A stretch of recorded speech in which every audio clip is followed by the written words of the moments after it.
Sir, ಆಮ್ಲಗಳು ಮತ್ತು ಪ್ರತ್ಯಾಮ್ಲಗಳು ತಮ್ಮ ಮೂಲಕ ವಿದ್ಯುತ್ ಹರಿಯಲು ಬಿಡುತ್ತಾ ಸರ್? ತುಂಬ ಉತ್ತಮವಾದಂಥ ಪ್ರಶ್ನೆ. ಆಮ್ಲಗಳು ಪ್ರತ್ಯಾಮ್ಲಗಳು ತಮ್ಮ ಮೂಲಕ ವಿದ್ಯುತ್ತನ್ನು ಹರಿಯಲು ಬಿಡುತ್ತವೆ. ಹಾಗಾಗಿ ಅವುಗಳನ್ನು ವಿದ್ಯುತ್ ವಿಭಾಜ್ಯಗಳು, ಇಲೆಕ್ಟ್ರೋಲೈಟ್ಸ್ ಅಂತ ಕರಿತೀವಿ. ಅದೇ ರೀತಿಯಾಗಿ ಲವಣಗಳು ಕೂಡ ತಮ್ಮ ಮೂಲಕ ದ್ರಾವಣ ಸ್ಥಿತಿಯಲ್ಲಿ ವಿದ್ಯುತ್ತನ್ನು ಹರಿಯಲು ಬಿಡುತ್ತವೆ. ಹಾಗೆಯೇ ಆಸವಿತ ನೀರು ತನ್ನ ಮೂಲಕ ವಿದ್ಯುತ್ತನ್ನು ಹರಿಯಲು ಬಿಡುವುದಿಲ್ಲ, ಏಕೆಂದರೆ ಅವುಗಳಲ್ಲಿ ಯಾವುದೇ ಅಯಾನುಗಳಿಲ್ಲ. ಅಯಾನುಗಳಿದ್ದರೆ ಮಾತ್ರ ತಮ್ಮ ಮೂಲಕ ವಿದ್ಯುತ್ತನ್ನು ಹರಿಯಲು ಬಿಡುತ್ತವೆ.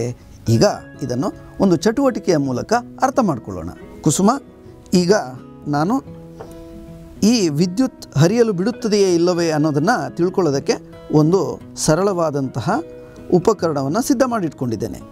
ಇಲ್ಲಿ LED ಬಲ್ಬ್ಗಳು, ಬ್ಯಾಟ್ರಿ ಎಲ್ಲವೂ ಕೂಡ ಇದೆ. ಈಗ ಇದನ್ನು ನೀರಿನಲ್ಲಿ ಅದ್ದಿ ನೋಡೋಣ. ಇದು ಆಸವಿತ ನೀರು. ಇಲ್ಲಿ ಬಲ್ಬ್ ಉರಿತಾ ಇದೆಯಾ? ಇಲ್ಲ ಸರ್. ಇಲ್ಲ. ಹಾಗಾದರೆ ಈಗ ಬೇಕಿಂಗ್ ಸೋಡಾದ ಮೂಲಕ ನಾವು ಇದನ್ನು ಬೇಕಿಂಗ್ ಸೋಡಾದ ಮೂಲಕ ವಿದ್ಯುತ್ ಹರಿಯುತ್ತೆ. ಬಲ್ಬು ಉರಿತಾ ಇದೆ, LED ಉರಿಯೋದನ್ನು ಗಮನಿಸ್ಬೋದು. ಆದರೆ LEDಯ ಪ್ರಭೆಯನ್ನು ಕೂಡ ನಾವು ಗಮನಿಸಬೇಕು. ಈಗ ಸೋಡಿಯಂ ಹೈಡ್ರಾಕ್ಸೈಡಿನ ಮೂಲಕ ವಿದ್ಯುತ್ ಹರಿಯುತ್ತದೆ ಅನ್ನೋದನ್ನು ಗಮನಿಸೋಣ. ಹರಿತಾ ಇರೋದು ಕಾಣಿಸ್ತಾ ಇದೆ ಅಲ್ವಾ? ಸೋಡಿಯಂ ಹೈಡ್ರಾಕ್ಸೈಡ್ ದ್ರಾವಣವು ಕೂಡ ಉತ್ತಮ ವಿದ್ಯುತ್ ವಿಭಾಜ್ಯ. ಸಲ್ಫ್ಯೂರಿಕ್ ಆಮ್ಲದ ಮೂಲಕ ಇದೇ ಪ್ರಯೋಗವನ್ನು ನೋಡೋಣ.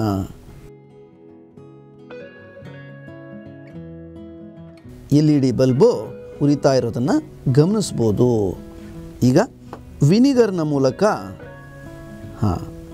ಸಲ್ಫ್ಯೂರಿಕ್ ಆಮ್ಲದ ಮೂಲಕ ಹರಿದಾಗ ಬಲ್ಬಿನ ಪ್ರಖರತೆ ಹೆಚ್ಚಿತ್ತು. ಇಲ್ಲಿ ಪ್ರಖರತೆ ಕಡಿಮೆ ಇರೋದು ಕಾಣಿಸ್ತಾ ಇದೆ. ಅಂತಂದರೆ ಇದು ದುರ್ಬಲ ಆಮ್ಲ ಅನ್ನೋದು ಗೊತ್ತಾಗುತ್ತೆ.